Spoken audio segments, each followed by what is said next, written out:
Welcome back to Kiesel News, everybody. Many of our stories today relate to Epic Games and Unreal Engine Fortnite and the many experiences that are going to be coming to it.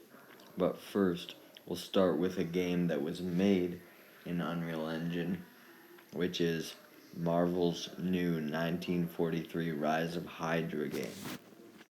Since it was shown at the Unreal Engine presentation, it was mainly focused on the graphics and the technical capabilities of the game, but we did get a story trailer, and it seems interesting to have Black Panther and Wakanda be at the front lines of a Hydra story alongside Captain America.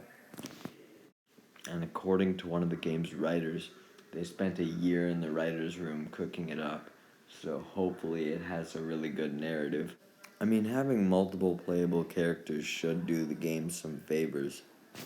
But to talk about the elephant in the room, which is the graphics, the game looks absolutely phenomenal. Especially outside of still frames in videos, it looks absolutely beautiful.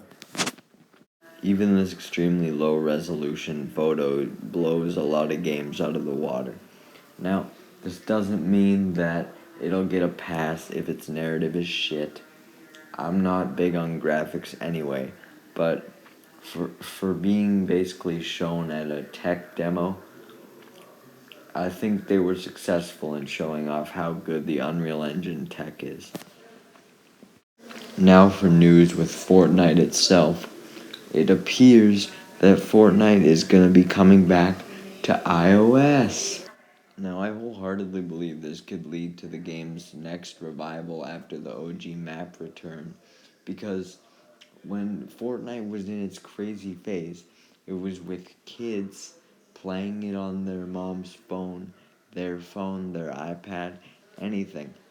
So, now that it'll be available again, you can have Gen Alpha rotting their brains even more, going through a Fortnite phase just like we did. Maybe even bigger, since there's been so much added to Fortnite since then. Another thing arriving is first person mode. Now, I don't know why this took them that long to add. It seems actually like a pretty basic feature when you think about it, even just for base Battle Royale.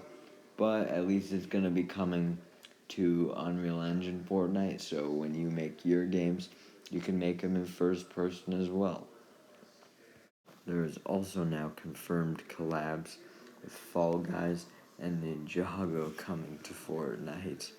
Now, I'm sure these will be somewhat underwhelming, as most of the collabs are, because they usually tease like, oh, it's coming to creative, so you can add all these different elements, and then it turns out basically just to be skins and some items related to the game.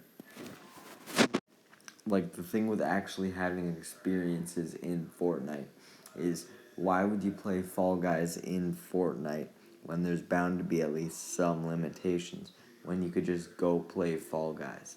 Ninjago's a different story because it doesn't really need anything. It just needs like skins and whatever. But with Fall Guys, they're teasing it as basically Fall Guys in Fortnite. But just play Fall Guys. They are adding actual physics to creative mode though, so you may actually be able to create an accurate Fall Guys match in Fortnite. But once again, the question is, why do that? To end off with some other quick stories, one is that Margot Robbie is going to produce a Sims movie apparently. And honestly, this sounds fire, because when I think of Margot Robbie, I honestly think of Sims for some reason. Like, she looks like a Sims character.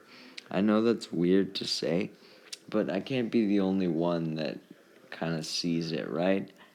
There's a resemblance there. So I think she could definitely handle a Sims movie. Maybe get Greta Gerwig on, make it like Barbie. Boom, Sims movie, $1 billion.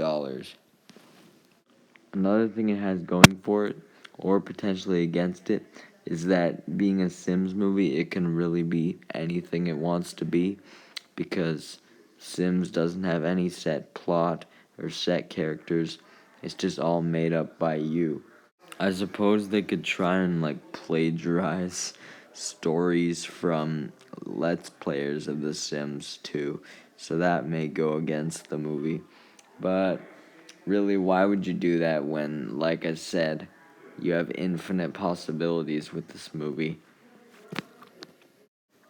Lastly, it was revealed that the Acolyte trailer is the most watched trailer debut for any Star Wars series, which is very surprising for me, because you think one that would have fan service like Obi-Wan Kenobi would for sure be higher than the Acolyte, with no returning characters. Now, I'm not saying it should be, as I think the Acolyte is infinitely more interesting, being a new original story. You'd think the general public would think otherwise. However, the general public hasn't taken an overall W with this, as there's more dislikes than likes, with a lot of it due to the same woke crowd who get mad the second they see a woman or black person in a movie.